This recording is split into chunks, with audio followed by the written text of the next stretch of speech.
considered one of the third worst abuse cases where the child didn't die. It was horrifying. I mean, it wasn't a closet the way I saw it. It was a jail cell. In June of 2001, police officers in Hutchins, Texas, were dispatched to a mobile home after receiving a report of child abuse. They were told to expect an 8-year-old girl. But when officers entered the bedroom, they believed they were looking at a toddler. The child was sitting on the floor, naked, unable to stand properly. She told them she was 2 years old. Her name was Lauren Kavanaugh. For 6 years, she had been locked inside a bedroom closet by her own mother and stepfather.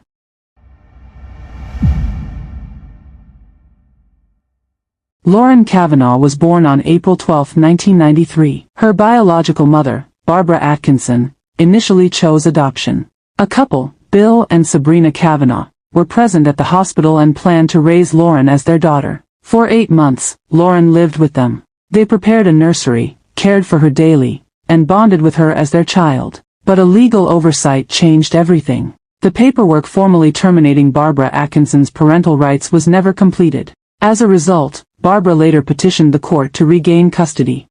Despite concerns raised by the Kavanaughs, the court gradually increased Barbara's visitation rights, and eventually returned Lauren to her biological mother and her husband, Kenneth Atkinson.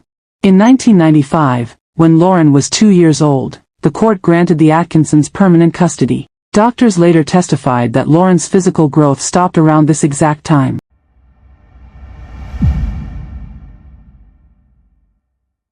While Lauren was still transitioning between households, Sabrina Kavanaugh noticed troubling signs. She recalled that Lauren reacted with fear during diaper changes and that the skin beneath the diaper appeared unusually inflamed, indicating that Barbara and Kenneth were already abusing her. One time, I went to change her diaper and she just freaked out. I mean, she would not let me change her diaper. I had to fight her tooth and nail to get that diaper off. And she was all red and everything, and we'd noticed it before. So I took her to a doctor because I thought then she was being molested. And then the doctor told me that unless I was absolutely, positively certain that I didn't need to do the test because the test would be very painful. So I didn't want to cause her any more pain, so we didn't go through that. Wish we would have now, but we didn't. Additionally, the Kavanaughs found marks on her body which looked like bug bites. The Kavanaughs sought medical help and attempted to raise concerns in court. They submitted 45 photographs and repeatedly warned authorities. Their concerns were dismissed. One judge reportedly told them that they were doing more harm by documenting injuries than the biological mother ever would. After custody was finalized, the Kavanaughs never saw Lauren again.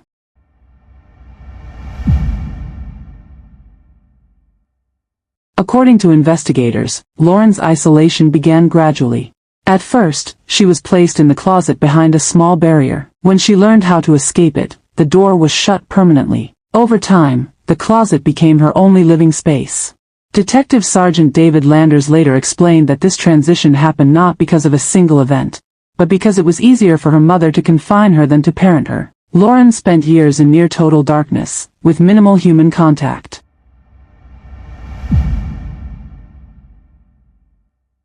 For several years, Lauren was still taken to family gatherings with her siblings. Relatives noticed that she was extremely hungry and tried to eat constantly. Barbara Atkinson told them Lauren had an eating disorder. After Thanksgiving of 1999, Lauren was no longer seen at all. Barbara told relatives that Lauren was staying with friends. No one questioned it. Lauren had vanished, but the welfare check sent to her mother continued.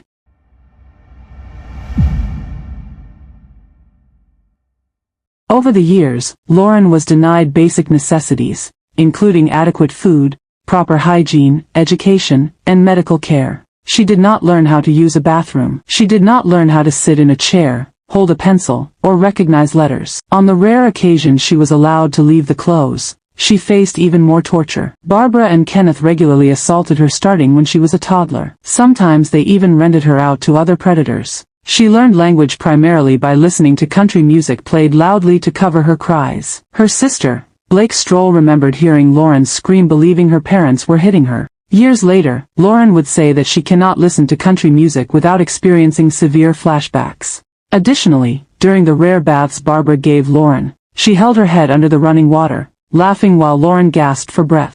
Lauren was the only child who was denied food on a regular basis and locked away. Her mother later stated that she never loved Lauren and that she felt nothing when Lauren was hurt.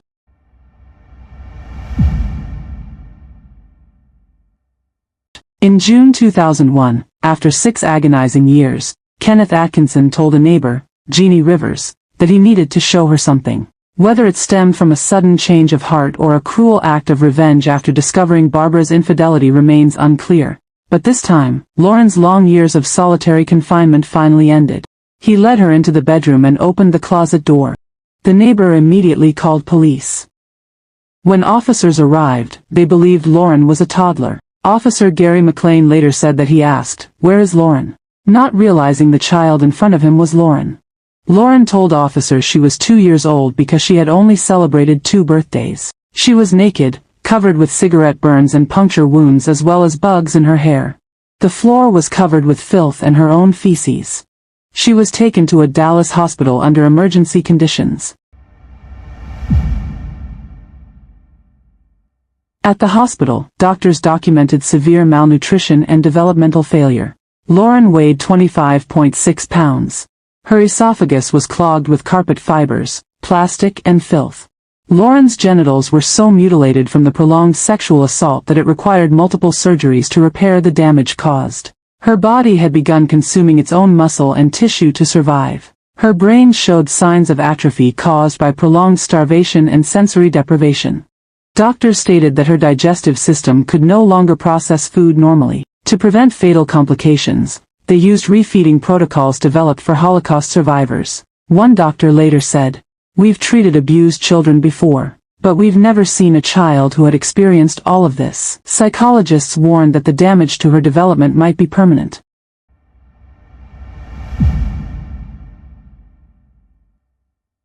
Barbara and Kenneth Atkinson were arrested and charged with felony injury to a child. Both were convicted. They were sentenced to life in prison, with the possibility of parole review in 2031. The court acknowledged that Lauren's abuse was prolonged, intentional, and extreme.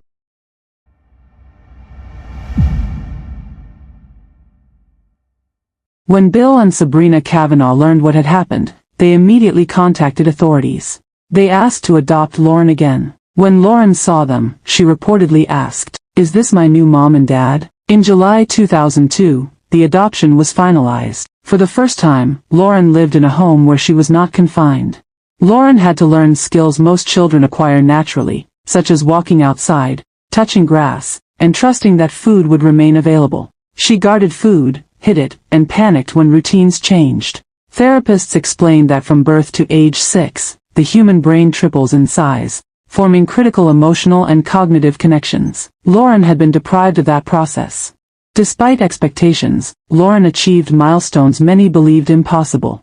She graduated high school in 2013 at age 20 and enrolled in college. But her trauma did not disappear. As she entered adolescence, Lauren faced continued hardship. She was bullied at school after details of her case became public, and at the age of 13, she was assaulted again by a family member. The trauma that had shaped her early childhood followed her into the years that were meant to offer stability and healing. She struggled with severe anxiety, depression, addiction, suicidal thoughts, and sleep disturbances. In 2019, she became involved in legal proceedings related to allegations involving a minor. She was later deemed unfit to stand trial, ordered into treatment, and the charges were dismissed in 2021. These developments complicate her public narrative and raise difficult questions about trauma, responsibility, and long-term psychological damage. Lauren's story is also a story of institutional failure. She was failed by a court system that overlooked warning signs, by child protection services that lost track of her, and by adults who suspected abuse but chose not to step in. For 6 critical developmental years, she was practically invisible. As of today, there is very little public information about Lauren Kavanaugh's life. After years of intense media attention, she has largely disappeared from the public, something many believe reflects an attempt to live privately, away from the story that defined her childhood. What is known is that the trauma she endured did not simply end with her rescue. The effects followed her into adulthood, shaping her struggles, her decisions, and her ongoing efforts to survive rather than merely exist. This story is heavy, and it's meant to be. Thank you for listening and reflecting with care. If you're interested in more true crime stories, consider sticking around and giving the channel a follow. For shorter clips and updates, you can also check out my TikTok. See you next time.